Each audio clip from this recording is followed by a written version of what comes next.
What's up, guys? It's me, Tackle02, and I'm back here playing some more 999 for you guys. 9 persons, 9 hours, 9 doors. So, where we last left off, I think we're trying to figure out who was what in this game. Okay, thank you. Alright, so I was gonna open the door. Junpei grabbed the lever and looked back over his shoulders. They stiffened and nodded. Junpei nodded back and set his mouth in a grim line. Then he slowly lowered the lever. Oh snap, what's gonna happen? I'm afraid to see what the hell is gonna be inside. There was a metallic groan and the door slid open. The breath of the air drifted out of it, carrying a stench that nearly made them gag. Junpei grimaced and put his hand over his mouth. Oh my god. Good god. Lotus and Ace shuddered. Seven grunted. Oh. Whoa, that's pretty bad. Even Santa's voice shook. He blew up. It appeared that Santa was right. The hallway on the other side of the door was splattered with chunks of torn flesh and dark red blood. Oh, Jesus. I'm just gonna use that instead of screaming because, oh my god. The shriek echoed across the room. It had come from June. Oh, it was June. Ah! Sorry, I had to funny. Then her strength left her side and she dropped. As Junpei turned to catch her, the door groaned shut. So it looks like anybody can go in. She crumbled to the floor. June, are you okay? Junpei dropped to his knees and put his arms around her shoulders. That's when he noticed. Her whole body was feverish. She was radiating intense heat. What the hell? Where did this fever come from? June didn't answer. Her face looked like wax, and her whole body began to shake. Alright, let's just rest for a minute, okay? You think you can walk? She nodded weakly. Junpei lifted June to her feet and guided her to a nearby chair. Here we go. As gently as he could, he set her down. How are you feeling? Are you alright? She nodded. And as she did, a single huge tear rolled down the side of her face. Why?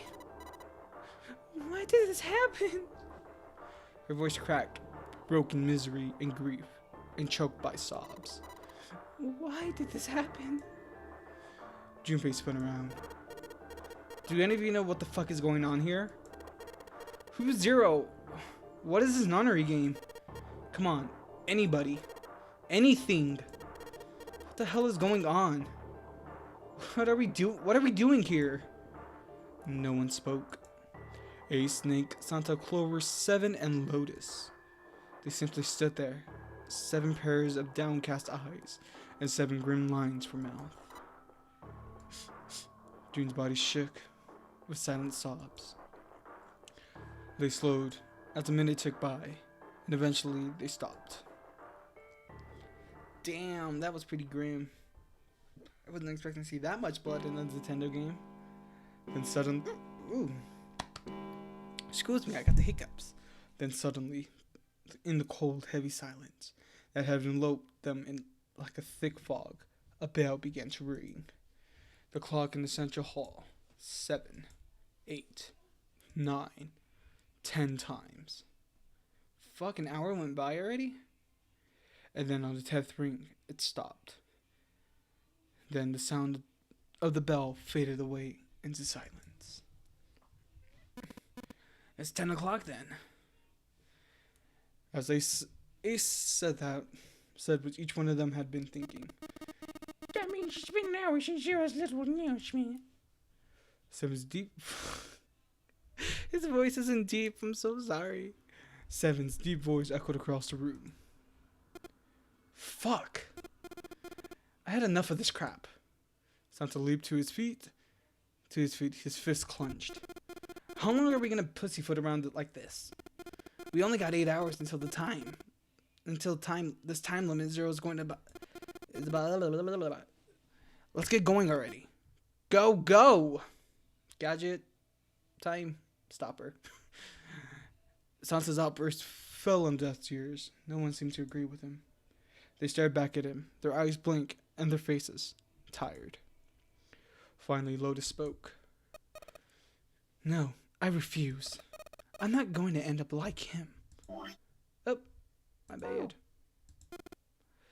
You mean the ninth man? Of course. Who else? In his mid-eye, Junpei saw his corpse again. The dark, reddish, black pool of blood. And the scattered pieces of flesh. Organs strewn across the floor like blossoming of grotesque flowers. The explosion had torn off through his body. His body had been powerful. The ninth man's neck had been twisted at an odd angle. Junpei suspected the detonation had thrown him against the wall.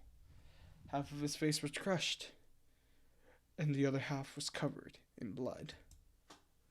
Most of the abdomen had been emptied, either by the explosion or by gravity. He had landed on his back, and the stark white rib jutted out of his chest, like the legs of some sort of macabre crab. Junpei felt something flip in his stomach. I think we just screwed up. Eyebrows went up, and Santa continued. He probably set off some sort of trap, and that killed him. I'm not gonna screw up like that. I'm getting out of here alive.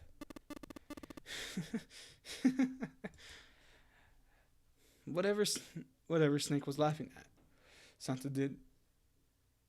Oh, that was Snake laughing. Snake is him, right? Yeah. Santa did not find that particularly humorous. What's so goddamn funny? Oh, my apologies. You were just so very confident. I could barely help myself. What the fuck? I think you've mistaken the situation. Huh? The ninth man's death. It had nothing to do with the trap. Or at least, not the sort of trap you imagine it. It did. Then, he broke one of Zero's rules. That was why he died. Quite simple if you think about it. Huh? You still don't. Alright. How about you take a moment and think back on what Zero said? Specifically, what he did say about the number of people. He said only 3 to 5 people can pass through one numbered door, right? And after that, you'd forgotten the relevant part. What did Zero say? Santa furrowed his brow in thought. Junpei thought back. Zero said that only two people can go through. Not everyone who had been verified can go through.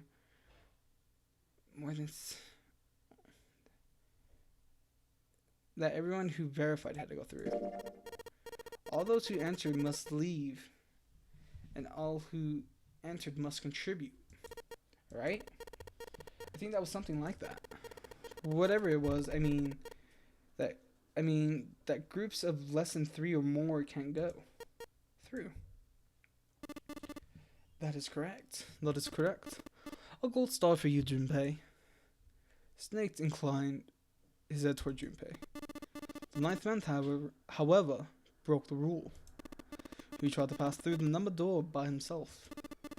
That's why he was executed. Since Zero's watching us from somewhere, making sure we don't break any rules. Oh, I'm not sure of that. Why not? Because the execution system was entirely automatic. You didn't notice? there's no need for him to monitor us. What do you mean? Snake looked at Seven with what could only be described as pity inside. Very well. I see it must be me who tells you. I've waited so long. I've waited long enough, I suppose. I had hoped Zero might spare me the trouble, but that seems increasingly unlikely. You couldn't see them, of course, but perhaps Snake sensed the confusing eyes upon him. When they spoke, he gave voice to everyone else's thoughts. Do you know something? Well, I know a great many things, but yes. What is it you know? Here. Snake removed the card from his pocket of jacket. It was flourished by the presented it to Ace, who took a close look at it and spoke. Come on now. What's the point of me giving me this? Give me that. Santa snatched a card from Ace, but his expression was disgust quickly turned into one of confusion. Huh? The hell is this? Seven tugged it out of Santa's hand. I see. The card went from Seven to Lotus, from Lotus to June, and finally to Junpei. He looked at it and understood. This is Braille. Braille. The language written of the blind. The card was uncovered by small embossed bumps. Junpei could recognize it, but he certainly couldn't read. Sorry guys, I can't read this. Junpei handed the card back to Snake, who nodded with a small smirk. Okay. That was fun. What's so important about that card? I found it in my pocket. I can only assume that it's a message from Zero. From Zero? A message? What does it say? Suddenly everyone was crowding around Snake, desperate to hear what the message said. Santa especially looked as if he were about to grab hold of Snake and shake the answers out of him. Snake raised his hands. Come on now. No need to panic. You don't need to force me to read it. Junpei swallowed hard and waited for him to start. He was not the only one. Presently, Snake began to read in his voice calm. One finger glided over the tiny bumps as he spoke. Bracelet number 2. Bracelet number 2. Since you're not blessed with sight, I shall bless you, and only you, with information. I shall tell you the functions of the dead, of the bracelet. The red is the recognition device. It will verify your number. Besides every number door, you will find a red. The dead is the deactivation device. It does exactly what it says. Once you have passed through the number door, you must use the dead to stop the detonator in your bracelet. What the fuck? But perhaps you are wondering, what does the detonator detonate? I'm afraid this may be something of a surprise. I have placed a small bomb inside of you and the people whom are about to meet. You swallow it. You swallowed it while you were unconscious. I have no doubt that by the time we read this note, the bomb will have passed your stomach and found its way into your small intestine. In other words, you will be unable to regurgitate it. I suggest you don't try. As mentioned before, the bracelet on your left hand contains a detonator. Think of this as a remote fuse or timer for the bomb in your body. There is only one condition in which it will cause it to detonate. That condition is that you enter a number door. Once you have done so, the timer will activate no matter who may be. You will have 81 seconds. If after the time the detonator has not been deactivated, it will send a signal to the bomb to your body, instructing it to be exploded. In order to deactivate the detonator, every person who verified the number at the red must also verify the numbers at the dead. Once all numbers have been verified by the dead, you'll need to pull the lever at the side, and the countdown will cease. Anyone who does not verify the number at the red will find themselves unable to verify the number at the dead. That is to say, if you should pass through a number without first verifying a number at red in 81 seconds, you'll be dead. You must also keep in mind that number doors will close automatically after 9 seconds have passed. So long as the door is open, the dead will not function. You should remember this well. Lastly, let us discuss how to remove the bracelets. There are 2 ways to do so. 1, you escape from the ship. 2, your heart rate reaches zero. In other words, once your bracelet is taken outside the confines of the ship or detects that the wearer's beat has been fallen to 0, it will shut down automatically. There's no other way to remove your bracelet. If you attempt to force it off or disable the detonator, the bomb within you will immediately explode. This is all the information which I can impart to you. How you choose to use it is up to you to decide. If you use it wisely to eliminate those who might be in danger of you for a time, you will be able to control your fate. I wish the best of luck to you. Wow, that's kind of interesting in a sense that if he didn't share that information, we could have been fucked. Snake finished reading and carefully returned the card to its pocket. Why am I still doing that voice? The message had been lengthy, but meaning was clear. Only those who verified the numbers at the red could pass through the number door. Teams could not increase or decrease their numbers. The Reds, Deads, bracelet, and the bracelets enforced the rule. They were judge, jury, and executioner. Damn. In defiance of Zero's suggestion, both Santa and Seven put fingers down their throats and began to gag. The rest stiffened, some touched their stomachs, some slowly stared at the bracelets. Junpei gingerly touched his stomach. There was a bomb beside his body. The thought of it made him queasy.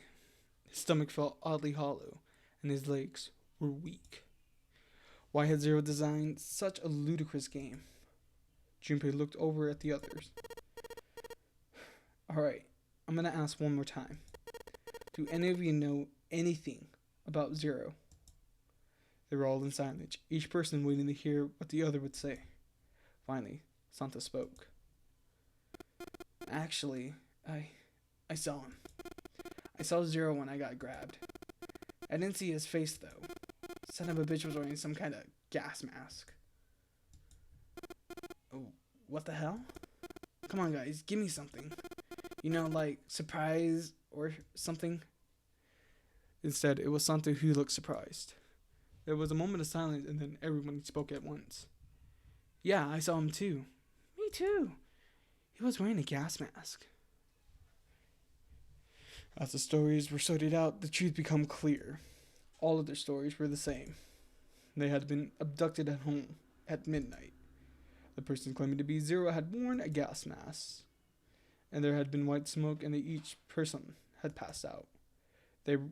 When they awoke, they had found themselves on D deck in a room with a 3-level bunk bed.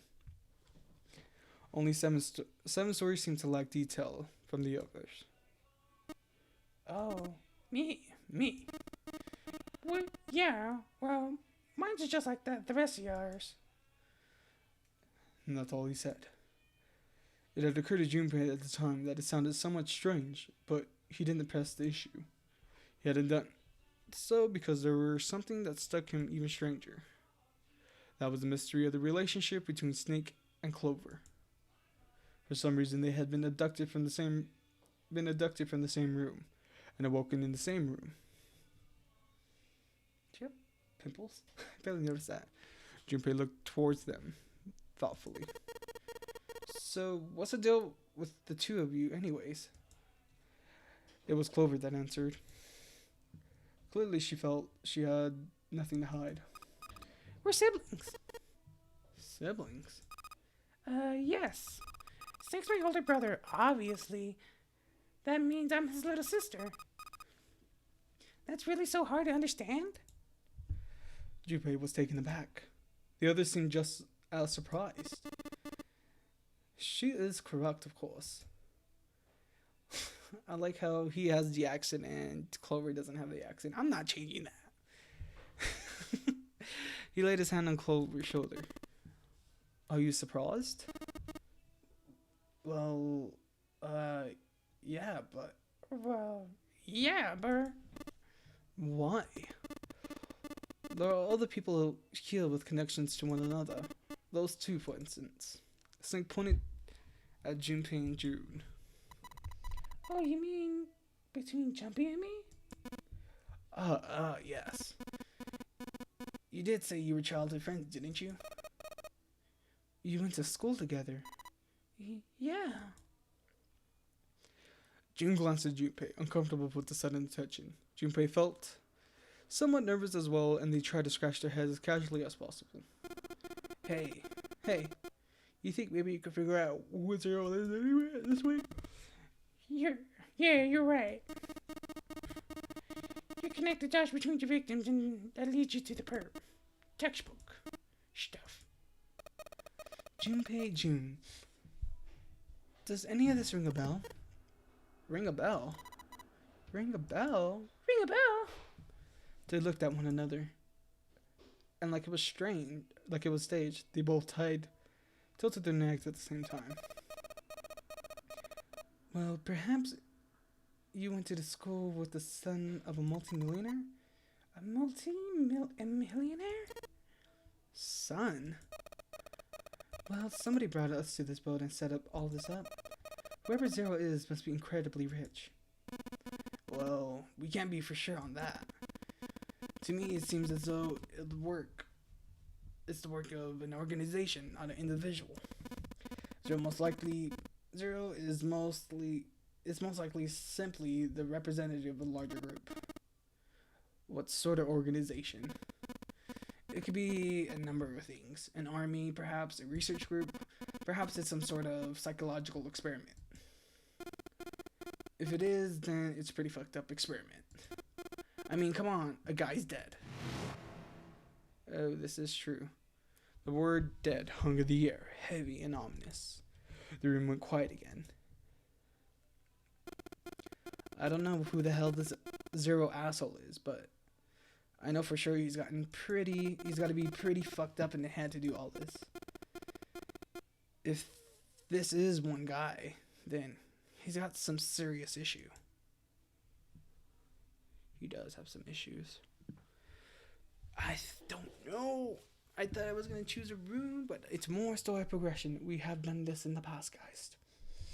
Even with the specter of death hanging over them, their decision continues for some time.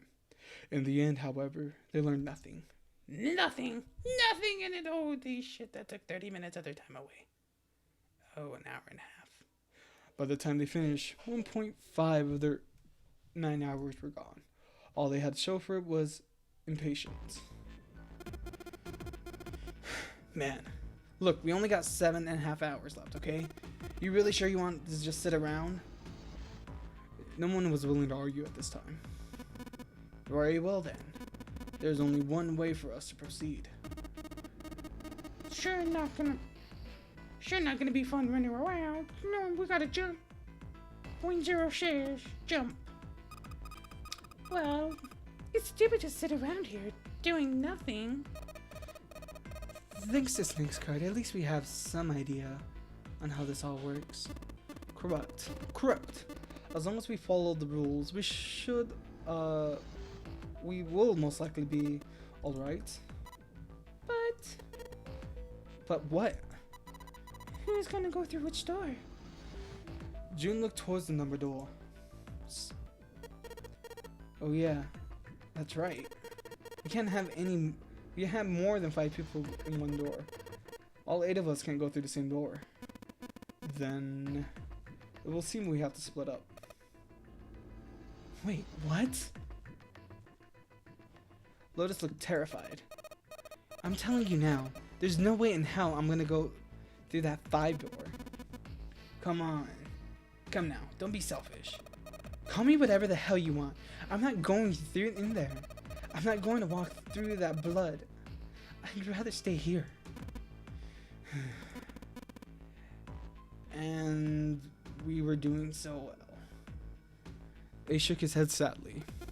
Sorry, but I ain't going through there either. Someone else gonna go through. Can go through door 5. Ugh. Santa, not you too. Hey man, I just brought these If you think I'm gonna get these creepy dudes' blood all over them, you got another thing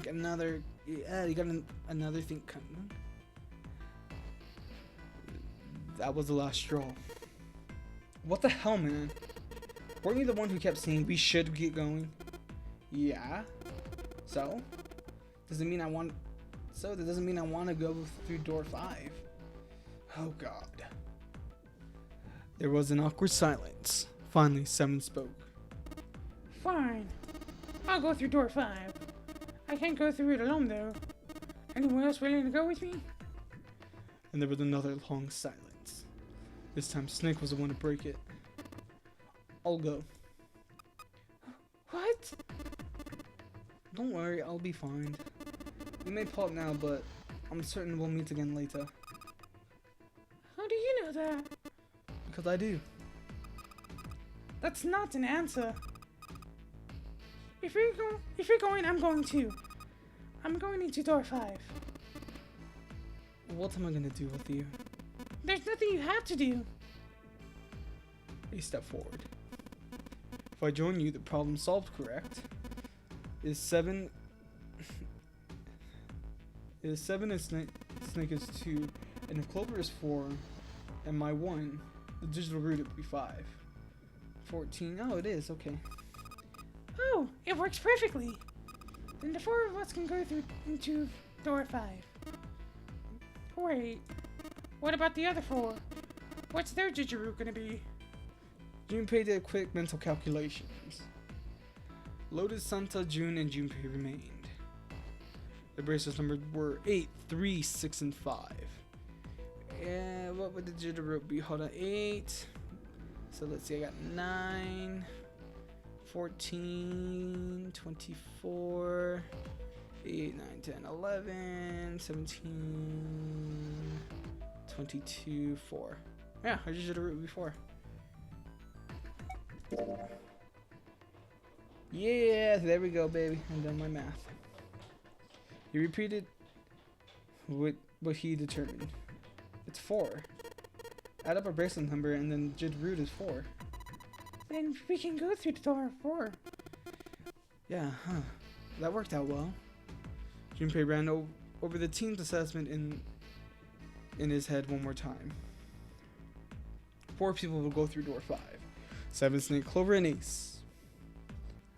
4 people will go through door number 4. Lotus, Santa, June, and Junpei. Junpei had to ask himself if the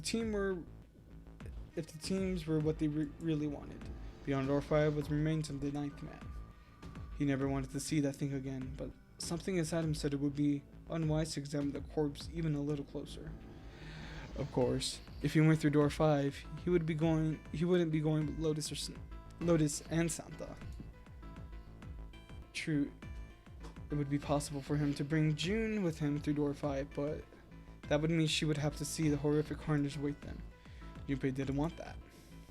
Junpei was torn. He should stay silent and go through. Should he stay silent and go through door 4, or should he stop them all and assist on door 5?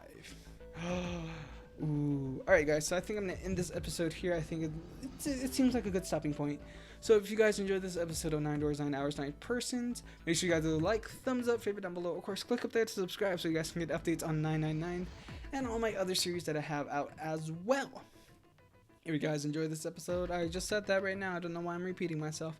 Alright, so I hope you guys have a good one. Don't forget to don't forget to share my videos with your family, the friends of the world, because it means a lot to me, it means a lot to you. Gives you to talk about what choices I make with your friends and what I should have done differently. Alright, so I hope you guys have a good day, and I'll see you guys later. Bye.